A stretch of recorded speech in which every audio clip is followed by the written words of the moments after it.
Hi Leo, my ascendant brothers and sisters, welcome to your March 2020 Taroscope with me, Raphael from Reydiant Reality. It's an absolute pleasure to have you. Thank you so much for being here. Thank you so much for joining me. If you haven't already, please don't forget to like, share, and if you should so choose and it resonates, hit that subscribe button. If you are already a continued subby, you know I love you for it. With that said, if you would like to book a personal reading with me, you can do so on the website address below. Before we start, as always, I would like to bless my decks of cards with all forms of love, light, peace, prosperity, and abundance. And I pray that the messages that come through are ultimately clear and concise, and they help us on our paths to our highest vibrational good. So, as you can see, I have switched it up once more.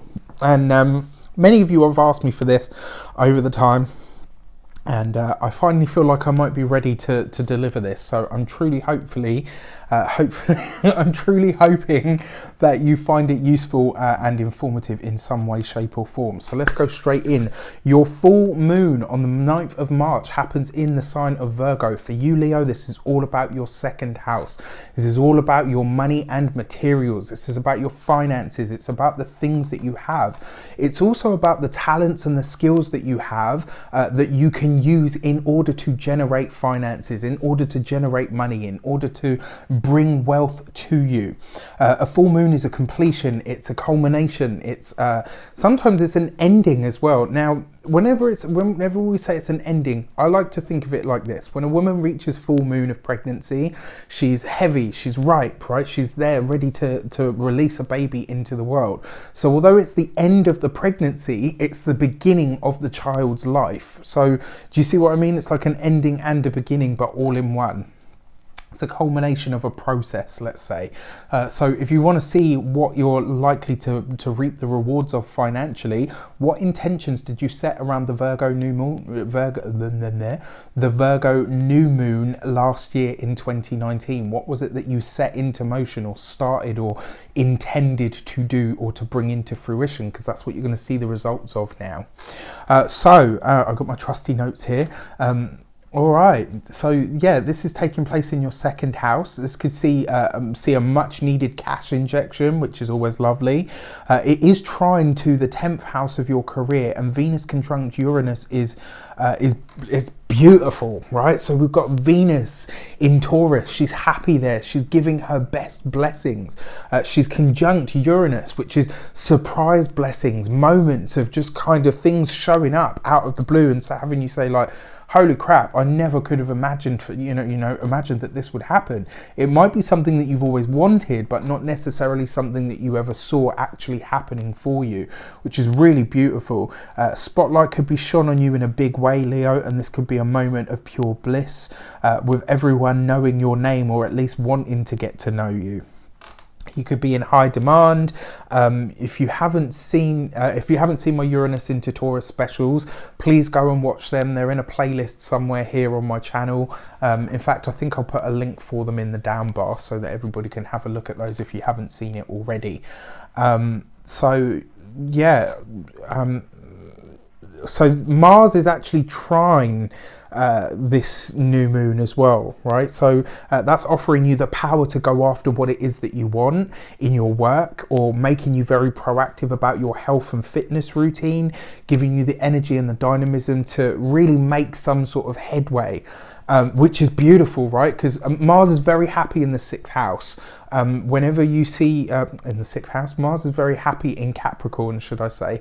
And the reason he's happy there is because he's exalted, right? He can really marshal all of his, do those martial things, but in a way that is focused, linear and determined. I've often said that the reason I think that Capricorn and Mars, Capricorn and Aries don't necessarily get on too well, it's because they're so fucking alike. And I can say that because my mum is an Aries and one of my sisters is a Capricorn. So, and trust me, I've seen it, right? Very different, but very, very similar in some ways.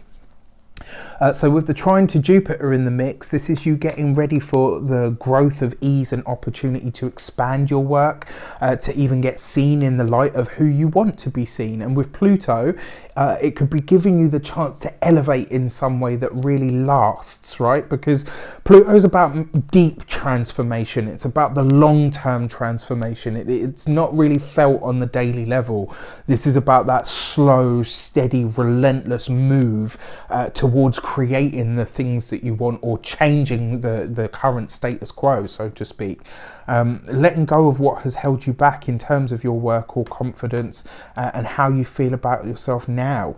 So the trine between your 6th and 10th could really be shining a spotlight on you for the hard work and the effort that you've already put in. So whatever efforts, you know, hard work, sweat, graft, all the rest of it, trust me, I know, there might have been very little reward for it up until now. And then in March, it could just be like the complete opposite. You could be like, oh my gosh, like, you know, wow. Okay, I didn't think anyone was paying attention. I didn't think anyone, you know, I didn't think the universe was noticing how hard I was working, and the universe is like, nah, I got you, kid, I see you. But you're on your grind because you need to be on your grind, right? So you'll get like a little taster of all the amazing things that are to come here, and I really believe that. Yeah, all right, so the stress points of this new moon are that it will angle to your 10th house as well, in another way, which means as the money goes up, so does the responsibility. And you could be asking yourself, okay, so I see all of these new changes that are happening now, and the recognition and the accolades and stuff, but what do I have to give? And I mentioned this in the Uranus specials, you know, when Adele is a perfect example. I don't know what her star sign is, but I'm gonna have to check. She always said that, you know, in order to create the music that I do and to be who I am, I need to have experiences, and in order to have those experiences, I need my life to be out of the public arena. You know, and this is the whole thing about celebrity is, celebrity does, right? You, for all the money, the accolades and all the rest of it that's going on with the 2nd and the 10th houses, beautiful stuff, but you might be commanded or demanded more of in order for that to happen or to take place. The square to Saturn in your 6th house and your 10th could mean new responsibility does end up becoming a part of what you're known for. So, you know, it's not all doom and gloom. Whatever it is that's coming in, you know, maybe in terms of these newfound responsibilities or this newfound recognition, that might be a part of what you now need to write into your daily routine, or factor in on a sort of a daily basis, so to speak. And sometimes the burden of getting what you want is that you get what you want, right? That really is it. That's what I've put here. So on the other end of the month, on the 23rd, you've got a new moon in Aries, right? So this is harmonious to you again, because Leo is a sister or brother fire sign, whatever you want to call it. So it's offering that sort of trine energy again from your 9th house. So from your 9th house to your 1st house, Leo, there's this harmonious energy going on between the new moon, new beginnings, initiations, things to create, things to start, is offering a harmonious energy to your 9th house, which is all to do with your higher ideals and beliefs and philosophies, who you not necessarily who you aspire to be. That's more sort of the 10th and the 11th, but your 9th house is the things that you believe, right? The places that you come from, the root philosophies that are, you know, the foundations that you aim towards or that you push towards or strive for. So it could be a chance for you planning some kind of studies or learning. In the 9th house, you find higher education, further education, you know, learning philosophies, learning things like astrology, learning things like tarot, learning, you know, anything like that. It's coming soon. For those of you that want my tarot course, it's coming soon. What else? It might even be that you're now trying to integrate some new kind of work or knowledge that you've gained over time. So this is the other thing as well, for whatever knowledge, wisdom, understandings or insights that you've gained. Once you've got that stuff, it's like anything, you learn the basics and the frame and the skeleton and all the rest of it, but then you have to start putting it together around the problems that arise, right? So I'll give you an example. When you're in, say, this one I can give you because I was there. When you're in massage school, they teach you a routine and you learn about all of the systems of the body and and so you go out and you think, oh, I've got all this new knowledge now, and then a client will present, probably your first one, as usually happens. Your client will present and they'll have either something that you never got to see in your studies that forces you to take, right, okay, what is the knowledge, the information, the understanding, the philosophy that I have, and how do I apply that now in ways that are going to fix this problem or this presentation, whatever it is I'm presented with, how is the structure of everything that I've learned going to get me through all of this, right? That's kind of what it comes down to, for me anyway. That's what I believe. So where do you feel your life might be heading and may come under construction or at least require more concrete acknowledgement? So with the square to the south node in the 6th house, you might start to feel the burden of expectations and situations that you're bound to. Definitely possible. Could also see you really assessing what you believe your duty is and what is just an imposition. So what is it that I believe I'm meant to give and that I should be of service for and giving and offering, versus what is just somebody trying to impose, their idea or ideals onto me. Your longer term plans may very well need to be reassessed now because you're forging new beliefs about what is possible and what's going to get you there as well, which is really nice. Your 10th house with Venus in is semi-square to the new moon and Chiron, and this could really see you dig in to start afresh with the beliefs about who you are now, about where it is that you're going from here. It does suggest that you might need to consider incorporating newer, fresher ideas in order to get some of the longer term imaginings of your future and your career. So these are all things that you're going to have to start finding ways to balance now. And it's taking that framework that you've got now of all the things that you've learned, of all the information and the knowledge that you've gathered, and saying, right, okay, how does that stuff help me now? And if it doesn't, what are the new things, new moon, that I can implement now that are going to still get me to that goal, but maybe don't have anything to do with my past, maybe look completely different? So consideration. For our cards this month, we've got our actions and interactions with the world at large. And this month we get the Knight of Pentacles. So there's a very determined, powerful energy. It's kind of like you're saying, you know what? Progress is happening and I'm going to keep it happening. I'm going to keep driving forward. I'm going to keep pushing myself to evolve. I'm going to keep pushing myself to learn, to grow, to find new ways of doing things, but ultimately to take whatever knowledge, information that I have in order to build that track, or rather to see me through. Now, Knight of Pentacles is about movement, right? So it could be that you're commuting. Maybe some of you are getting a new job this month. Could definitely be a possibility. With the Knight of Pentacles, it does suggest that there's a lot of commuting involved in this job. So there could be a change of job. Maybe there's a change of residence of the company that you work for. Maybe there's more responsibility that's given to you, because the thing about the Knight of Pentacles, it is all of those things, but it is more responsibility. So it's really interesting how this kind of ties in with some of the astrology around these moons as well, right? Very interesting indeed. Money and materials, Ace of Pentacles. Money looks great this month. For a lot of people, money looks really good. For a lot of the signs, money looks really good this month, which is nice to hear. And maybe that's got a lot to do with the fact that Mercury will eventually actually go direct and then go out of shadow, which is nice.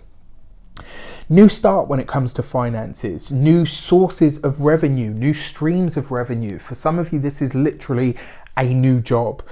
Maybe this is new finances, new job. Maybe it is refinancing something. Maybe it is the completion of a financial goal that you set into motion some time ago, probably about a year previous, and it does look like, because your Ace of Pentacles as a time sequence is 1 year, so it looks like whatever you're doing, sowing, creating, making here on the, you know, in this month of March, it's got these really long-term, broad energies, right? It's got this kind of, whatever you start now, this is just the beginning, right? It gets bigger, broader, and so much better from here on in, which is lovely. I mean, I love the Ace of Pentacles for money, and I love it for the home environment as well. Both look very, very good.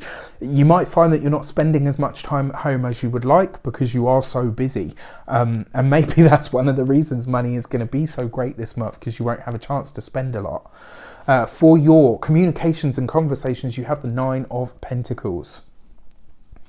You'll be working really hard this month, Leo, which is great, right? Because it means that you're busy. It means that you're doing the things that you love. You're definitely, in some way, shape or form, you're starting, or, you know, starting a journey of learning, maybe it's learning in relation to a new job, right? But there's definitely new ideologies, new methodologies, new things to learn, new skills to gain. This is all taking place this month, right? This is where you start it, but it's also a consolidation of the skills that you've got. And it's also, this month you could find yourself saying to someone like, you know what, everything's going great, work's good, money's good, but me, I haven't had a break. Do you know what I mean? Like, I don't have any time to do anything leisurely because I've just got so much, because I've just got so much going on. Now, what do we notice about this? It's the 9 of Pentacles. What's right next to it? It's the Ace, right? So this is the 10 of Pentacles, right? When you see this kind of connection, these kind of numbers, 10 of Pentacles is good news about money. It's stability, it's financial or material success or security, but it also looks very, very much like beautiful things in the home, beautiful moments in the home or in the family. Communications looks lovely this month, but I feel like that will be, you'll feel like a broken record by the end of March, because you'll just be like, you know what, it's been a great month, but I just haven't had so much time to enjoy it. That will lessen, right? That will ease up, and you might actually even have moments this month where things do ease off and you're like, wow, you know what, I've been really working quite hard for quite a long time. For your heart and half sector, you've got the 7 of Pentacles. It's all pentacles. Look at this, all earth, all about the money. It's all about the dum dum da da dum dum. I don't think it's funny. I used to love that song when I was a kid. I think I was like 14 or 15 when it was on the radio, so whatever. For your partnerships, for those of you that are single, it does look like you're meeting somebody. Now, this will be in one of these rare windows of opportunity where you are enjoying yourself. It's very likely this will be in a place of natural beauty, or possibly like at a bar that's like really lush and extravagant, and, you know, cocktails and good food and all of that sort of stuff. It looks like you're really enjoying your time and you're getting to know somebody, but this isn't like the usual sort of wham bam, thank you ma'am. This is about you really taking your time to get to know this person. Why? Because you connect on a very deep level. Your 7 of Pentacles is about what your investments are and where you invest your time. And this does suggest to me that whoever's coming in for you this month, Leo, this is somebody that has the potential to be around for a long time to come. It could be a really beautiful union between you. For those of you that are partnered, this is about you guys saying, right, you know what, we need to get serious about our goals. We need to rededicate ourselves. We need to have more fun. It's kind of like you're both saying, you know what, I'm in it for the long haul, but I'm in it for the long haul, but we need to overhaul. So this is about you really paying attention to the, you know, to the relationship and saying, right, what does it need? What is the breath of fresh air that's going to get us on track, maybe restarted, refreshed, all of the rest of those things. So for the first week of March, we have The Fool card, new things, new places, new people. For a lot of you Leo people, this is a new job, this is a promotion, this is a new course of study, this is you really stepping onto a different path and possibly even into the limelight in some way, shape or form. You are, I have to say this though, you are sort of off-footed by this, because it's kind of like you're doing something in a place possibly that is just very different to what you're used to, but it will be absolutely vital for you to do and to be present. This is going to be a great month. I mean, like a really great month. Second week, we've got the Justice card right underneath the Ace of Pentacles. For some of you, this is about signing a lease on a new home. It could be you maybe getting a new contract if you've got your own business. Maybe you have, maybe somebody wants to invest in whatever you do. Maybe somebody is showing you how this can be bigger and broader. It does look like there is a contract or some sort of paperwork to do with this though. Now, remember, Mercury is still retrograde for part of the month. It will be it will be direct and out of shadow, so completely, going back forward and over the degrees it's retrograded on by the 29th of March. So just consider that. It's a good month. It's a good time this month for you to research, maybe get a second opinion. Don't stop living though. Do you know what I mean? Like, if you have to sign it, and you'll just adjust along the way. The truth is, none of us, we have a relative idea, even astrologers and tarot readers and psychics, we have a relative idea of how it's going to go, but none of us always get the full picture or the full details. It's just not possible. If that were the case, we'd be out there floating as ascended masters of some sort. All right. Your third week of the month, you've got the Temperance card. This is about you finding that work-life balance. This third week of the month could see you really like, okay, I'm having a great time, I'm loving what I'm doing, but it's a whirlwind. I need to put my feet on the ground so that I can have some terra firma. Now, what's really intriguing to me here is that you've got all of this earth, all of this money, financial growth, vibrancy, slow, steady progression and movement. And then here across the bottom, you've got like this sort of airy, now fiery sort of energy to kind of back it up. But your third week of the month, this is about finding work-life balance. This is about you really saying to yourself, okay, you know what, all of this is great, but I need a moment here to be human, whatever that looks like to you. For your fourth week of the month, you've got the Moon card underneath the Seven of Pentacles. So, all right, for a select few of you, you might decide that you've already put in as much into a relationship as you're willing to, as you're ever going to be able to. For some of you, you might have that conversation this month where you say, look, you know what, I just don't think that we've got any more to give. And if that's the case, we part, but it looks like a parting of amicable nature. There's nothing here that makes me think like, oh, it's going to be that sort of awful, awkward, horrible breaking. There's nothing here that suggests that. On a brighter note, it does suggest that you guys may be ready to look at the past and examine it and say, right, okay, how do we get back to the happier times? How do we get back to the more enjoyment? What is it that needs to change here? Or what is it that we need to implement? And then finally, the key to the month is the Judgment card, right? So blast from the past, maybe a friend, maybe a partner. I mean, you've got Judgment and Temperance here, which is interesting. I mean, your key to the month is basically saying to you, where is it that you, know that big change is on its way, right? Firstly, you've got the Fool and the Judgment card. So just know that big change is on its way. What's beautiful about this is that you can absolutely handle it all. And it's asking you, when these things start to happen or when these changes start to make themselves felt or known in your life, ask yourself how many of them you actually called in. This happens sometimes. Sometimes there's moments that we have in life and we look at things and we're like, okay, wow, where did that come from? And then you remember that 5-10 years ago, you were chasing that very thing that has now shown up. Just because it's, in a different time frame doesn't necessarily mean that it's not what you asked for. So this is a month for you to be present. It's a month for you to enjoy lots of the rewards and the fruits of hard work that you've already put in. in. It's a month for you to decide what the next set of hard work looks like and how you can get the juice out of what's been picked now, and how you can set yourself up for the later juice at a later date, if that makes any sense. I wish you an abundance of all of that good stuff. Have a fantastic month. Let me know in the comments how it shapes up. Take care, and I'll see you soon.